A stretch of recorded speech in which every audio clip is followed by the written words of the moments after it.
কোটা আন্দোলনে থমকে গিয়েছে সমগ্র বাংলাদেশ। এরই মধ্যে সুখবর পাঠিয়েছে সরকারের একটি দপ্তর। কোটা আন্দোলনে ক্ষতিগ্রস্তদের তালিকা করে ক্ষতিপূরণ দিচ্ছে সরকার। আমরা যদি চলে যাই মাধ্যমিক ও উচ্চ মাধ্যমিক অধিদপ্তরের ওয়েবসাইটে, তাহলে আমরা এই নোটিশটা পাবো। এখানে বলেছে যে ক্ষতিগ্রস্ত শিক্ষা প্রতিষ্ঠানের তথ্য প্রেরণ। এখানে 24 তারিখে এটা দিয়েছে এবং 29 তারিখের মধ্যেই এই তথ্যগুলো দিতে হবে।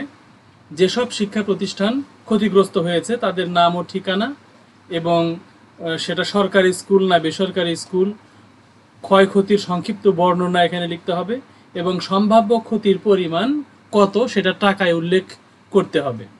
এটা ইমেইলে চেয়েছে, ইমেইলটাও এখানে দিয়েছে।